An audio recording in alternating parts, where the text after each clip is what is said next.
প্রথমেই কুণালবাবুকে ডুয়ার্সে স্বাগত। ডুয়ার্সে আপনি এসছেন, আমরা সবাই দেখতে পেলাম, বিভিন্ন জায়গায় আপনি ঘুরে বেড়াচ্ছেন। তো ডুয়ার্সের পর্যটন এটা খুব গুরুত্বপূর্ণ একটা বিষয়। ডুয়ার্সের এই পর্যটন কী, এবং আপনার নজরে সেটার কী গুরুত্ব রয়েছে, এবং সেটা কিভাবে আরও উন্নত হতে পারে বলে আপনি মনে করেন? উত্তরবঙ্গের যে মূলত পার্বত্য প্রকৃতি, বিশেষ করে মানুষ এটাই জানে, কিন্তু ডুয়ার্স সম্পর্কে মানুষের ধারণা খুব কম। হিমালয় যেখানে শেষ হচ্ছে এবং তারপর সমতলের সঙ্গে মিশছে, সেই অংশটা হচ্ছে ডুয়ার্স। এবং যারা হয়তো ডুয়ার্স সম্পর্কে, ডুয়ার্সের নাম শুনেছেন, ডুয়ার্স সম্পর্কে খুব একটা ধারণা রাখেন না, এই পার্বত্য নদীগুলো যখন হিমালয় থেকে নেমে সমতলে মিশছে, তার আগে এই ডুয়ার্সে তারা পাহাড় থেকে নেমে ধীরে ধীরে চওড়া হচ্ছে। এবং এই নদীগুলো নিচে নামার ফলে এবং মেঘ এখানে এসে পাহাড়ে ধাক্কা খেয়ে বেশি বৃষ্টিপাত করানোর ফলে প্রচুর জঙ্গল এই এলাকাতে, এবং তার ফলে বন্য জন্তু জানোয়ারের এখানে সংখ্যা আধিক্য অনেক বেশি। শুধু জন্তু জানোয়ার কেন, এখানকার পাখি নানা রকমের ফল ফুল এইসব জায়গায় এত পরিমাণে হয়, আর এত ডেন্সিটি সেই জঙ্গলে। দূর থেকে যখন সেই হিমালয়ের পাহাড় দেখা যায় এবং বয়ে যাওয়া। সোনাক্ষী, মশলা কোথায়?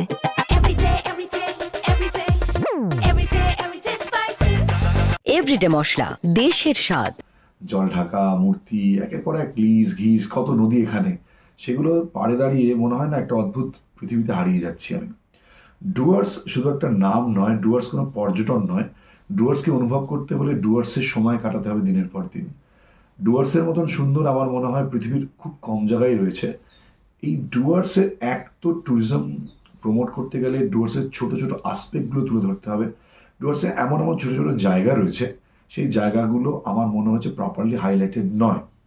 এখানে এখন অনেক ট্যুরিজম হচ্ছে, বিশেষ করে ট্যুরিজমের জন্য থাকার ব্যবস্থা অনেক হচ্ছে, কিন্তু প্রপার স্পটগুলো যেখানে মানুষ ভিজিট করবেন, সেইগুলো কিন্তু এখনো প্রপারলি তৈরি নয় মানুষের পর্যটনে, সেখানে বেড়াতে যাওয়ার জন্য, সাইট সিইং করার জন্য। তো মানুষ যদি এখানে বেড়াতে আসেন, হোটেল তো আছে, এখানে রিসর্ট হোমস্টেজও আছে, প্রায় 2-2.5 হাজার এরকম হয়তো সব মিলিয়ে থাকার ব্যবস্থা আছে এখানে। কিন্তু যে সকল জায়গাগুলোতে মানুষ যাবেন সেগুলো ওয়েল প্ল্যান নয়। এবং আমার মনে হয় এটার বিষয়ে সবচেয়ে বেশি হেল্প যারা করতে পারে সেটা হচ্ছে ওয়েস্ট বেঙ্গল ট্যুরিজম ডিপার্টমেন্ট এবং ওয়েস্ট বেঙ্গল গভর্নমেন্ট। আমার মনে হয় গভর্নমেন্ট এই বিষয় নিয়ে এখনও সেই লেভেলে খুব একটা কাজ করেনি। যদি করেন, তারা উদ্যোগী হন, তাহলে আমার মনে হয় বিষয়টা আমাদের পশ্চিমবঙ্গের ট্যুরিজমে একটা বিশাল মাত্রা যোগ করতে পারে। এক তো নদী, তার সঙ্গে জঙ্গল, পাহাড় আর চা বাগান, এটা হচ্ছে ডুয়ার্সের ফিচার। এই ফিচারটাকে যদি রেস্ট অফ দ্য ওয়েস্ট বেঙ্গলের মানুষের সামনে প্রপারলি তুলে ধরতে হয়, তাহলে এই ট্যুরিজমটাকে প্রমোট করতে হবে। আমরা এর আগে গুজরাট ট্যুরিজম প্রমোশনের ক্ষেত্রে অমিতাভ বচ্চনকে দেখেছি, যে লেভেলে প্রমোশন হয়েছিল গুজরাটে। বেঙ্গল ট্যুরিজমের সেই লেভেলে আমার মনে হয়েছে যে প্রমোশন হয় না। বাংলার মানুষই ঠিকঠাক আমরা জানি না ডুয়ার্সে কী আছে, আর বাইরের লোক তো অনেক দূর। আমরা বাংলার লোকই যদি আমাদের পশ্চিমবঙ্গের ট্যুরিজম সম্পর্কে জানতে পারি, বিশেষ করে ডুয়ার্স, পুরুলিয়া, বাঁকুড়া, এই সকল জেলাগুলোতে সম্পদ পড়ে রয়েছে। আর ডুয়ার্স তো অনেকগুলো জেলা নিয়ে। তো এই প্রত্যেকটা জেলার ট্যুরিজমকে যদি ডেভেলপ করতে হয়, আমার মনে হয় ট্যুরিজম ডিপার্টমেন্টকে এগিয়ে আসতে হবে। এখানকার মানুষের জীবিকার জন্য যদি আরও ভাবতে হয়, তাহলে ট্যুরিজম স্পটগুলোকে আরও বেশি ফ্লারিশ করতে হবে। তাছাড়া কিন্তু ট্যুরিজম ডেভেলপ করবে না। শুধুমাত্র জঙ্গল পাহাড় নদী থাকলেই হয় না, সেটাকে প্রপারলি একটা ট্যুরিজমের চিন্তাভাবনায় প্ল্যান ওয়াইজ যদি না করেন, তাহলে কিন্তু ট্যুরিজম ফ্লারিশ করবে না। দাদা, আমাদের ডুয়ার্সে প্রচুর হেরিটেজ সাইট রয়েছে। এমন এমন কিছু হেরিটেজ সাইট রয়েছে যেগুলো 200 বছর, 250 বছর, বা কিছু কিছু রয়েছে 500 বছরেরও পুরনো, যার মধ্যে কোচবিহার রাজবাড়ি একটি, এবং আরও অনেক কিছু আছে। তো যেটা দেখতে পেরেছি আমরা, যে এই হেরিটেজ কমিশন যেটা আমাদের রয়েছে পশ্চিমবঙ্গ সরকারের, হেরিটেজ কমিশনে গোটা উত্তরবঙ্গ থেকে মাত্র একজন মাত্র অতিথি সদস্য হিসাবে রয়েছেন, ডক্টর আনন্দগোপাল ঘোষ। উনি ছাড়া উত্তরবঙ্গের কোনো সদস্য নেই। কি বলবেন এই বিষয়ে? প্রথম কথা, উত্তরবঙ্গ ট্যুরিজমের হেরিটেজ একটা বড় জিনিস, যেমন তার থেকেও বড় জিনিস হচ্ছে উত্তরবঙ্গের বিভিন্ন জনজাতি। এই জনজাতিদের ইতিহাসটাও কিন্তু এক ধরনের ঐতিহ্য, হেরিটেজ। তো এই জনজাতিদের বিভিন্ন গ্রাম এখানে যেগুলো রয়েছে, তাদের তৈরি জিনিসপত্র, এটাকে এখানকার রাজনীতি যদি প্রমোট না করে, তাহলে কারা প্রমোট করবে? এখানকার পলিটিশিয়ানসরা বা এখানকার যারা পলিটিক্যাল প্রতিনিধিরা, তারা যদি নিজের এলাকাকে না তুলে ধরে, তাহলে যদি উত্তরবঙ্গ শুধু বলে আমরা ডিপ্রাইভ কাদের দ্বারা হচ্ছেন? পলিটিশিয়ানসদের দ্বারা।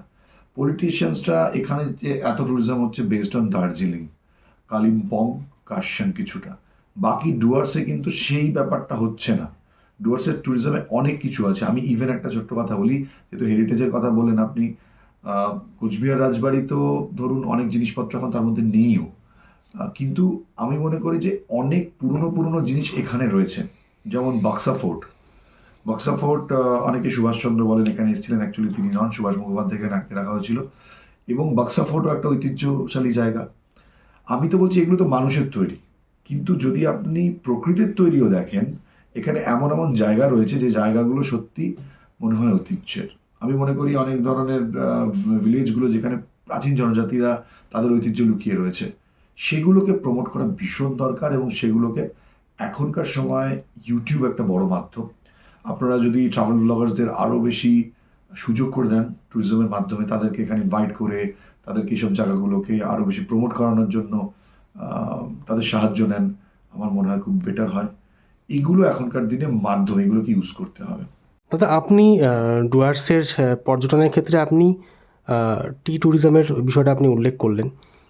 চা একটা সত্যিই মানে আমাদের এখানকার একটা বড় শিল্প, কিন্তু সেই শিল্প এখন প্রায় কঙ্কালসার চেহারা, যেটা আমি দেখতে পাচ্ছি একের পর এক চা বাগান বন্ধ হয়ে যাচ্ছে। তো কতটা কি ভবিষ্যৎ দেখতে পাচ্ছেন এই টি ইন্ডাস্ট্রির প্রতি? দেখুন, চা বাগানের সমস্যাগুলো অন্যরকম সমস্যা। সেগুলো শুধুমাত্র শ্রমিক বা এই ধরনের সমস্যা না, এখানে মালিক শ্রেণীর প্রবলেম রয়েছে। এবার অল ওভার ওয়েস্ট বেঙ্গলে ইন্ডাস্ট্রিকে ফ্লারিশ করার জন্য যে ধরনের ব্যবস্থাপনা দরকার রয়েছে, সেগুলো যদি গভর্নমেন্ট না সুবিধা দেয় বিজনেসম্যানদের, তারা কিন্তু বিজনেসটাকে এগিয়ে নিয়ে যেতে পারেন না। তো চা শিল্প একটা বড় বিজনেসম্যানদের হাতে রয়েছে। এখানে টাটার এত বাগান রয়েছে, তারা হয়তো নিজেরাও জানে না যে ডুয়ার্সে তাদের কত বাগান রয়েছে। মানে আমি এটা একসময় বলতাম যে রতন টাটা নিজে জানেন না যে তার কতগুলো বাগান রয়েছে, এবং এই ডুয়ার্সেই কতগুলো রয়েছে। তো এত চা বাগান দীর্ঘ সময় ধরে, ব্রিটিশ পিরিয়ড ধরে এই চা বাগান এখানে রয়েছে দার্জিলিং এবং এই ডিস্ট্রিক্টগুলোতে। সেগুলোকে ফ্লারিশ করার জন্য আমার মনে হয় আরও বেশি ইনফ্রাস্ট্রাকচার দরকার, এবং ইনফ্রাস্ট্রাকচারগুলো গভর্নমেন্ট সেভাবে হয়তো ভাবছে না। যদি ভাবতো তাহলেই এগুলো এগোনো যাবে। দেখুন, এগুলো আমাদের সাধারণ মানুষের কাজ নয়। এই কাজগুলো একমাত্র যাদের হাতে রয়েছে তারাই করতে পারে, সেটা হচ্ছে প্রশাসন। প্রশাসন যতক্ষণ না উদ্যোগী হবে নিজের সম্পদকে বাঁচিয়ে রাখার জন্য। দার্জিলিংয়ের চা হচ্ছে পৃথিবী বিখ্যাত, ডুয়ার্সও তার মধ্যেই পড়ছে। আমি যেখানে বসে রয়েছি তার চারিদিকে চা বাগান রয়েছে, কিন্তু সেই চা শিল্পকে মানুষের কাছে পৌঁছে দেওয়ার জন্য প্রপার মানে সেই গাইডেন্সটা নেই, যেটাকে একটা আমরা বলি ভাবনা চিন্তা পরিকল্পনার অভাব রয়েছে। সেগুলো আমার তো বলে লাভ নেই, এটা ট্যুরিজম ডিপার্টমেন্টকে ভাবতে হবে, আমাদের রাজ্যের নেতা মন্ত্রীদের ভাবতে হবে। এখন দাদা আসছি মূল প্রশ্নে। আপনি দীর্ঘ সময় ধরে আমাদের দেশনায়ক নেতাজিকে নিয়ে আপনি গবেষণা করছেন। যেটা আমরা জানতে পেরেছি যে আপনার কাছে এমন কিছু তথ্য রয়েছে যেটা 1980 সালের পরে, নেতাজির মহাপ্রয়াণের পর কি আছে সেই তথ্য আপনার কাছে? দেখুন, যেটা বলা হয়ে থাকে বা আমি বিভিন্ন মারফত যে তথ্যগুলো পেয়েছি, যে 1985-এ ভগবানজি বা গুমনামি বাবার মৃত্যু হয়েছিল। গুমনামি বাবার মৃত্যু নিয়ে অনেকেই অনেক প্রশ্ন তুলেছেন, যে তার মৃত্যু আদৌ হয়েছে কিনা, না কি তিনি 1985-এর 16 সেপ্টেম্বর সেখান থেকে সরে গিয়েছিলেন অন্যত্র, তার যে দেহটা ছিল যেটা অন্য কারোর বডি, ডেড বডিটা, এরকম নানা রকমের বিষয় রয়েছে। এবার আমরা তো তথ্য নিয়ে কাজ করি। এবার তথ্যের বাইরে কিছু বিষয় যেগুলো সামনে এসেছে, সেগুলো আমি যেহেতু তথ্যভিত্তিক নয় এখন আমার মনে হয়েছে, সেগুলো নিয়ে আমি কাটাছাড়া করিনি। এবার অনেকেই আমাকে প্রশ্ন করেন যে নেতাজি নাকি জ্ঞানগঞ্জে আছেন। আমি তাদেরকে একটা কথা বলি যে জ্ঞানগঞ্জ সম্পর্কে আমার কোনো ধারণা নেই, কারণ আধ্যাত্মিকতা এমন একটা চর্চা বা একটা পর্যায়ে যেখানে আপনি সুপ্রিম কোর্টে দাঁড়িয়ে আধ্যাত্মিকতা দিয়ে কোনো কিছু প্রমাণ করতে পারবেন না। আবার সুপ্রিম কোর্টের প্রধান বিচারপতিও হয়তো আধ্যাত্মিকতাকে অস্বীকার করতে পারবেন না। এটা একটা এমন বিষয়। তবুও একটা কথা আমি বলি, 1985-এ নেতাজির মৃত্যুর পর বেশ কিছু তথ্য যেগুলো সামনে এসেছে, যেগুলোকে আমি ক্লিনচিং এভিডেন্স তো বলতে পারি না, কিন্তু বেশ কিছু বিশ্বস্ত সূত্র থেকে যেগুলো সামনে এসেছে, যে ওনার মৃত্যুর পরও ওনার সাথে যোগাযোগ স্থাপন ছিল পবিত্র মোহন রায়ের। এবং ডক্টর পবিত্র মোহন রায় 92-তে মারা গিয়েছিলেন। সেই 92-তে মৃত্যুর আগে পর্যন্ত বেশ কিছু কথা ওনার নিজের লিপিবদ্ধ রয়েছে, যেগুলো উনি দাবি করেছিলেন নিজের ব্যক্তিগত মহলে, যেগুলো নেতাজির নিজস্ব কথা, এবং তিনি আফটার হিজ ডেথ ওনাদের একটি মাধ্যমে ওনার সঙ্গে যোগাযোগ রাখতেন। এবং এটা একটা বড় চ্যাপ্টার, যেটা আমি এতটা রিভিল করছি না আপাতত, কিন্তু সবচেয়ে বড় জিনিস সেটা হচ্ছে যে ওই লেখাগুলোর মধ্যে আমি বেশ কিছু জিনিস দেখেছি যেগুলো আমাকে অবাক করেছে। মানে এই প্রশ্নটা হয়তো এই ইন্টারভিউটা শোনার পর অনেকে বলতেই পারেন এগুলো আজগুবি কথাবার্তা, সেটাতে আমার কোনো আপত্তি নেই, এটা বলাটা খুব স্বাভাবিক। কিন্তু ওই লেখাগুলোর মধ্যে এমন এমন ইনসিডেন্টের কথা লেখা রয়েছে, বিশেষ করে আন্তর্জাতিক ক্ষেত্রে, যেগুলো কিন্তু ওই লেখা যখন হয়েছিল বা উনি যখন কথাগুলো বলেছিলেন সে তারপরে ঘটনাগুলো ঘটেছে। এবং তার মধ্যে একটা উদাহরণ যদি দিই, সেটা হচ্ছে যে সোভিয়েত রাশিয়া একজন ভেঙে টুকরো টুকরো হয়ে যাবে, সেটা অলরেডি ওনার লেখাতে ছিল। এবং এটাও উনি বলছেন যে পৃথিবীতে 3টে শক্তি একদম সামনে এসে দাঁড়াবে, এবং উনি ইঙ্গিত করতে চেয়েছিলেন আমেরিকা, চীন এবং রাশিয়ার কথা। এবং তিনি বলেছিলেন যে রাশিয়া, আমেরিকা খুব বাচ্চা, এখনো ছোট শিশু, সময়ের সাথে সাথে একদিন ওদের পতন হবে। এবং উনি মনে করতেন যে এশিয়ার দেশগুলোর মধ্যে ভারত একদিন সর্বাগ্রে উঠে দাঁড়াবে। কিন্তু এটা আমি জাস্ট কয়েকটা উদাহরণ দিলাম, এর থেকেও বড় বিষয় অনেক এমন ইনসিডেন্ট স্পেসিফিক্যালি লেখা আছে যেগুলো পৃথিবীর রাজনৈতিক ইতিহাসে পরবর্তীকালে ঘটেছে আফটার পবিত্রমোহন রয়েস ডেথ। মানে পবিত্রমোহন রায়ের মৃত্যুর পর ঘটনাগুলো ঘটেছে, যেগুলো আমি দেখেছি, পাতাগুলো পুরো হলুদ হয়ে গেছে। এবং বেশ কিছু কথা যেগুলো উনি ভগবান মা কালী সম্পর্কেও বলেছিলেন, সেগুলো লেখা রয়েছে, যার মধ্যে উনি বলতেন যে ভগবানের আরাধনা করি আমরা, মাকে চাই, কিন্তু আমরা আসলে বুঝি না মাকে, মা কি এটা আমরা বুঝি না। কিন্তু আমরা ভগবানকে ততক্ষণ পর্যন্ত ভালোবাসি যতক্ষণ আমরা তার থেকে পাচ্ছি, দাও, শুধু দাও আর দাও। কিন্তু ভালোবাসা হলো ওয়ান ওয়ে ট্রাফিক, সেখানে শুধু দেওয়া আছে, নেওয়া বলে কিছু নেই। তাই আমরা এখনো ভগবানকে, মা কালীকে চিনিনি, বুঝতেই শিখিনি তাকে। তাই যতক্ষণ না পর্যন্ত মাকে বুঝতে শিখছি ততক্ষণ পর্যন্ত তার আরাধনা সার্থক নয়। এবং তিনি এটাও বলছেন যে পবিত্র মোহন রায়কে নির্দেশ দিচ্ছেন যে তুমি এত বেশি উদ্গ্রীব হয়ে পড়ো না, আমার সত্যকে বাইরে আনার জন্য এত তোমার মধ্যে চঞ্চলতা যেন না থাকে। তুমি হয়তো চোখের সামনে অনেক কিছু দেখেই মনে হয় যে বাইরে বলে দিই, সবাইকে জানিয়ে দিই, কিন্তু এটুকু যেন হয়তো সেদিন তুমি এই পৃথিবীতে নাও থাকতে পারো, কিন্তু এই ইতিহাস একদিন সামনে আসবে, কিছু উদ্যোগী নতুন প্রজন্ম তারা এগিয়ে এসে নিজেরাই এই ইতিহাস বাইরে নিয়ে আসবে, তোমাকে আমাকে এর জন্য কিচ্ছু করতে হবে না। এবং হয়তো আমার মনে হয় সেই সময়টা আসছে, উদ্যোগী সমাজ, আমাদের আজকের নেতাজিকে নিয়ে জোয়ারটা এই কয়েক দশক ধরে চলছে, এটা হয়তো তারও ইঙ্গিত ছিল সুভাষচন্দ্রের লেখায়। এবং উনি আধ্যাত্মিকতায় এমন পর্যায়ে পৌঁছে গিয়েছিলেন যেটা খুব সাধারণ পর্যায়ে নয়, যেটা মানুষ বিশ্বাস করুক আর না করুক। এবার এগুলো সত্যি না মিথ্যে আমি বলতে পারবো না, কিন্তু এই ধরনের লেখা আমি নিজের চোখের সামনে দেখেছি, এবং সেই পাতাগুলো হলুদ হয়ে গিয়েছে। ওগুলো হয়তো বই আকারে আগামী সময় আসবে, কিন্তু আপাতত এটাই বাস্তব। দাদা, আরেকটা ছোট্ট বিষয়, সম্প্রতি দেখতে পেরেছি যে অনিতা পাফ, যিনি নিজেকে নেতাজির কন্যা বলে দাবি করছেন, এবং তিনি একটি বিষয় উস্কে দিয়েছেন যে রেনকোজি টেম্পেলের সেই অস্থিভস্ম ফিরিয়ে আনা হোক। কেন বারবার করে এই দাবিটা উনি তুলছেন? দেখুন, কেউ কারো অস্থি তার পরিবারে ফিরিয়ে আনতেই পারেন, সেটা তাদের ব্যক্তিগত ব্যাপার।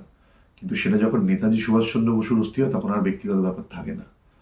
প্রথমত অনিতা পাফ, ওনার ব্যক্তিগত জীবনে নেতাজির কন্যা কি কন্যা নেই নিয়েই সংশয় রয়েছে এখনো পর্যন্ত, এটাই নিশ্চিত নয়, কারণ ওনার কোনো ডিএনএ টেস্ট হয়নি। ওনার পরিবারের দাবি, সেই হিসাবে উনি কন্যা সবাই বলেন। আমি ব্যক্তিগত মতামত দিই না এটা নিয়ে কখনো, আমি কি বিশ্বাস করি না করি, কারণ আমার বিশ্বাসের উপর দাঁড়িয়ে থাকে না সব কিছু, এটা তো প্রমাণের ব্যাপার। আর দ্বিতীয়ত ব্যাপার হচ্ছে, এটা তো পরিষ্কার হয়ে গেছে যে বিমান দুর্ঘটনা ওখানে হয়নি, কারণ তাইওয়ান রিপোর্ট সবচেয়ে বড় জিনিস, জাস্টিস মুখার্জি কমিশন পরিষ্কার বলেছিল, সেটা তো আছেই। তার থেকে বড় কথা, যখন এই তদন্ত কমিটিগুলো চলছে, প্রথম তৈরি হয়েছে আমাদের শাহনাজ কমিটি, ঠিক সেই সময়ই তার আগেই আমরা দেখেছি যে ভারত সরকারের সঙ্গে সেই মুহূর্তে ট্রিটি ছিল না তাইওয়ানের, সেই কারণে ইংল্যান্ডের পক্ষ থেকে তাইওয়ানকে রিকোয়েস্ট করা হয়েছিল নেতাজি সুভাষচন্দ্র বসুর মৃত্যু সংক্রান্ত একটি রিপোর্ট দিতে, পরবর্তীকালে সেই রিপোর্ট তারা যখন লন্ডনকে দেয় বা ইংল্যান্ডকে দেয়, তারপর সেই রিপোর্ট ইন্ডিয়ান গভর্নমেন্টের কাছে পাঠানো হয়েছিল। পরিষ্কার বলা হয়েছিল যে ওই দিনকে কোনো 18 অগস্ট তার আশেপাশে কোনো বিমান দুর্ঘটনাই হয়নি, এবং সেটা তাইওয়ান সরকার বলেছিল। প্রথম কথা একটা এই, তারপরে ওনার মৃত্যু নিয়ে হাজার লোকের হাজার কথা, একাধিক ডেথ সার্টিফিকেট। তার থেকেও বড় জিনিস হচ্ছে নেতাজি সুভাষচন্দ্র বসুর নিজের দাদা সুরেশ বোস পরিষ্কার বলেছিলেন যে তিনি মানেন না, এবং সেই কারণে শাহনওয়াজ কমিটি থেকে তিনি বেরিয়ে গিয়েছিলেন। নেতাজির সহযোগী হাবিবুর রহমান তিনি বিভিন্ন জায়গায় বিভিন্ন রকম বয়ান দিয়েছিলেন, কমিশনকে একরকম বলেছেন, পরে গিয়ে অন্য জায়গায় অন্যরকম বলেছেন। আবার নেতাজির দাদা শরৎচন্দ্র বোসকে বলেছিলেন যে what I am saying my master wanted to say, মানে আমি যা বলছি আমার প্রভু আমাকে যা বলতে বলেছেন তাই, কারণ উনিও তো সেদিনকে বিমান দুর্ঘটনায় নেতাজির সঙ্গে ছিলেন। তো প্রচুর অসঙ্গতি। যে ডাক্তার ওনার ডেথ সার্টিফিকেট দিয়েছিলেন, মানে প্রথমে যিনি বলছেন ডক্টর ইউসিমি, তিনি বলছেন যে তিনি নাকি জানতেনই না ওনার না উনি নেতাজি। ওনাকে একজন অন্য কেউ বলেছিলেন যে উনি নেতাজি, উনি পরে ওনার মাধ্যমে জানতে পেরেছিলেন। যে ক্রিমেটোরিয়াম যেখানে ওনাকে পোড়ানো হয়েছে বলে দাবি করা হয়েছে, সেখানে মুখার্জি কমিশন তার যারা ডেপোনেন্টস ছিল তারা গিয়েছিলেন, তারা পরিষ্কার দেখেছেন যে ওখানে কোনো ধরনের ওনার ডেথ সার্টিফিকেটই নেই। এবং আমরা জানি যে চিতাভস্যর ব্যাপার বলা হয় সেটা ইচিরো ওকুরা বলে একজন জাপানি সৈনিকের। তারপর ওনার বিমানে আরও অনেকে ছিলেন, যেমন জেনারেল শিরেই, তাদের কোনো মৃত্যু সংবাদ কখনো পাওয়া যায়নি। সো পুরো ব্যাপারটা তো প্রথমত এক তো প্রমাণিত নয়, দ্বিতীয়ত হচ্ছে ইন্ডিয়ান গভর্নমেন্টই তো এখন পর্যন্ত বিষয়টা মানেনি। কারণ যদি খোসলা কমিশন বা জিডি খোসলা কমিশন বা তার আগে শাহনওয়াজ কমিশনের রিপোর্ট মেনে নেওয়া হয়, তাহলে মুখার্জি কমিশন কেন ফর্ম করা হলো? আর মুখার্জি তো পরিষ্কার বলে দিয়েছিলেন এটা হয়নি, যদিও সেই রিপোর্ট মানা হয়নি, কিন্তু ইন্ডিয়ান গভর্নমেন্টকে পরিষ্কার জানিয়ে দিয়েছে যে ওনার চিতাভস্য ওটাই ওনার। তাহলে একদিন তো নিয়ে এলো না কেন, আনা হলো না কেন? তারপরে সবচেয়ে বড় কথা, যা তথ্য উঠে এসেছে গুমনামি বাবাকে কেন্দ্র করে ভগবানজিকে, সেগুলোরই বা কাউন্টার পার্ট কোথায় অনিতা পাপ বোসের কাছে? মানে আমি ওনাকে বোস বলবো কিনা বলবো আমি জানি না, বাট মেবি উনি যখন একটা ছোট্ট প্রশ্ন, অনিতা পাফ কি কখনো সেই গুমনামি বাবার সঙ্গে সাক্ষাৎ করেছিলেন? বলতে পারবেন এই বিষয়ে কিছু? না, অনিতা পাপ কখনো ইন্ডিয়াতে তো খুব কম এসছেন প্রথম কথা, আর গুমনামি বাবার সাথে ওনার সাক্ষাৎ করার কথা না। কারণ বাবাজি কোনোদিনও মেনে নেননি ওনার বিবাহের কথা, উনি কোনোদিন মানেননি। সমস্ত সময় উনি বলেছেন যে উনি কোনোদিন বিবাহ করেননি। আর দ্বিতীয় কথা হচ্ছে যে অনিতাকে কিন্তু ইন্ডিয়ান গভর্নমেন্ট কোনোদিনও, মানে এমিলি শ্যাঙ্কেলকে তার বউ হিসাবে স্বীকার করে নেয়নি। আপনি যদি পিভি নরসিংহ রাওয়ের চিঠি দেখেন, যেখানে অনিতা পাফ নিজের মায়ের মৃত্যুর খবর জানাচ্ছেন সেন্ট্রাল গভর্নমেন্টকে, সেখানেও কিন্তু নেতাজির সঙ্গী হিসাবে লেখা হয়েছে, মানে এমিলি শ্যাঙ্কেলকে নেতাজির সঙ্গী। এটা পিভি নরসিংহ রাওয়ের চিঠিতে আছে যে ফাইল আপনার ডিক্লাসিফাইড হয়েছে, সেখানে কিন্তু পরিষ্কার কোথাও ওনার স্ত্রী বলে লেখা নেই। কারণ ইন্ডিয়ান গভর্নমেন্ট নিজেই এখনো পর্যন্ত শিওর নয় এই বিতর্কটা নিয়ে। আর আমার মনে হয় এটা প্রপাগান্ডা। এই প্রপাগান্ডাটা এই কারণে পরিবারের তরফ থেকে চালানো হয়, যাতে নেতাজির মৃত্যুটা প্রমাণ করে দিতে পারলে অনেক সত্য ধামাচাপা দেওয়া যাবে। এইটাই আমার মনে হয় রিজন।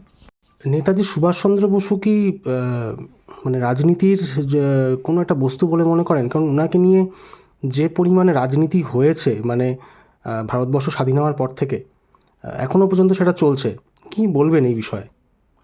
নেতাজি অবশ্যই একজন রাজনৈতিক ব্যক্তিত্ব, রাজনীতি ব্যতিরে কোনো জীবনই নয়।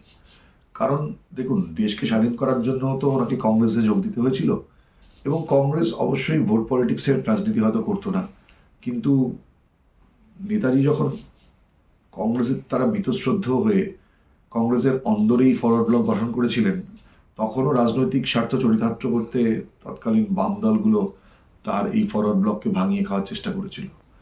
পরবর্তীকালে নেতাজি আলাদা করে ফরওয়ার্ড ব্লক দল হিসেবে গঠন করেছিলেন, এবং সেটা যদিও বেশি দিন তিনি চালাতে পারেননি, এবং তিনি সেখান থেকে বিদেশ চলে যান, আপনারা জানেন, দেশকে স্বাধীন করার জন্য। তার ফরওয়ার্ড ব্লককেও কিন্তু পরবর্তীকালে ভাঙিয়ে খাওয়া হয়েছে। তার ফরওয়ার্ড ব্লককেও বাম দল হিসেবে সেটা প্রতিষ্ঠিত হলেও তারা কিন্তু কোনো কমিউনিজমের মধ্যে ছিল না। তাদেরকে কমিউনিজমে আনা হয়েছিল, কারণ ফরওয়ার্ড ব্লকের জনপ্রিয়তাতে সেই সময় ভয় পেয়েছিল কমিউনিস্টরা, আমার সবসময় তথ্য ইতিহাস থেকে দেখতে পাই। সেই নিয়ে রাজনীতি হয়েছে সুভাষচন্দ্রের সঙ্গে থাকাকালীন, তার পরবর্তী সময় তার ফরওয়ার্ড ব্লককে নিয়ে হয়েছে, এবং তার পরবর্তী সময় নেতাজির এই বিশাল নাম, বিশেষ করে কংগ্রেস যখন বুঝতে পেরেছিল যে আজাদ হিন্দ ফৌজ এবং তার যে বিপুল সংগ্রাম সেটা মানুষকে অনুপ্রাণিত করছে, তখন জয় হিন্দ স্লোগানটা সেখান থেকে তারা কিন্তু হায়ার করে নিচ্ছিল, আজও যেটা ব্যবহার করা হয়। সুভাষচন্দ্র মানুষের কাছে একটা আবেগ, সেই আবেগটাকে বিক্রি করে রাজনৈতিক দলগুলো ভাবে যে একটু ভোট বাক্সে যদি রিফ্লেকশন পাওয়া যায়, কিন্তু একটা সৌভাগ্য বা দুর্ভাগ্য দুটোই, যে পশ্চিমবঙ্গের রাজনীতিতে সুভাষচন্দ্রের নামে কোনো ভোট ব্যাংক নেই, যেমন গুজরাটে আমরা দেখি গান্ধীজির নামে রয়েছে। কিন্তু এটা একদিকে যেমন নেতাজির নাম ভাঙিয়ে ভোটে যেতে যায় না, আবার এটাও দুর্ভাগ্য যে নেতাজিকে যদি আমরা ভোট ব্যাংকে ইস্যু না করতে পারি, তাহলে ওনার মতন ব্যক্তিত্বের আদর্শগুলোকে যদি আমরা সামনে এনে একটা আলাদা কোনো রাজনৈতিক শক্তি তৈরি করতে পারতাম, তাহলে হয়তো মানুষের মধ্যে রাজনৈতিক চেতনাটা আরো বড় হতো। যে রাজনৈতিক চেতনাতে সুভাষচন্দ্র মানে নিজেকে সারা জীবন তার আত্মবলিদানের অন্যতম হাতিয়ার। শেষে একটা কথাই বলবো যে ফরওয়ার্ড ব্লক তার নিজের তৈরি দল, কিন্তু পরবর্তীকালে ফরওয়ার্ড ব্লক বিভিন্ন স্তরে ভেঙে একটা সম্পূর্ণ রাজনৈতিক শক্তি এবং সুবিধাবাদী রাজনৈতিক শক্তিতে পরিণত হয়েছিল। কিন্তু অশোক ঘোষ পরবর্তীকালে মৃত্যুর আগে এটা আফসোস করে গিয়েছিলেন যে তাদের কমিউনিস্টদের হাত ধরা ভুল হয়েছিল, এবং সেটা তিনি মেনেছিলেন। তিনি মনে করেছিলেন যে কমিউনিজমের বাইরে গিয়ে যদি সুভাষবাদকে তারা আগলে রাখতে পারতেন, তাহলে নেতাজিকে নিয়ে এই রাজনীতিটা হতো না।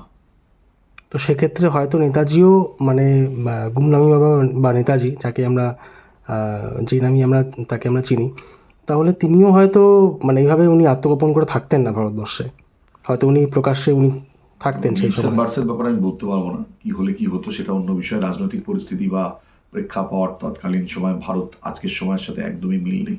ভয়ঙ্কর একটা সময় ছিল সেই সময় ভারতে, এবং সেই সময় দেশের বাইরে বিভিন্ন বেরিয়ে আসা আমেরিকান এজেন্সিগুলোর ভয়, রাশিয়ান এজেন্সি কেজিবি থেকে শুরু করে MI5 বা CIA, এগুলো তখন খুব স্ট্রং ছিল আমাদের দেশে। প্লাস রাজনৈতিক পরিস্থিতি খুব ডামাডোলের মধ্যে দিয়ে যাচ্ছিল। আমরা 75 দেখেছি বা তার আগেও দেখেছি বিভিন্ন রাজনৈতিক সমস্যা। তো সুভাষচন্দ্র ওই ডামাডোলগুলোর মধ্যেই দেশের মধ্যে ছিলেন, এবং তিনি একটা কথা বারবার বলতেন যে মেরা বাহার নিকালনা দেশ হিত মে নেই হ্যাঁ। এটা বলা মানেই তিনি বুঝেছিলেন যে রাজনৈতিক পরিস্থিতি ওনার চরিত্র হনন করতে পারে, রাজনৈতিক পরিস্থিতি ওনাকে এমন একটা প্রশ্নের মুখে দাঁড় করিয়ে দিতে পারে যেটা হয়তো উনি ফেস করতে চাইছিলেন না। এত এত এত বিশাল একটা কর্মকাণ্ড পরিস্থিতি তৈরি হয়ে যেত, যেটা উনি চাননি। উনি নিভৃতে নিজের জীবনটা এই দেশের মাটিতে জাস্ট দেহ রাখতে এসেছিলেন, এর বেশি উনি ডিস্টার্ব করতে চাননি দেশের মানুষকে আর।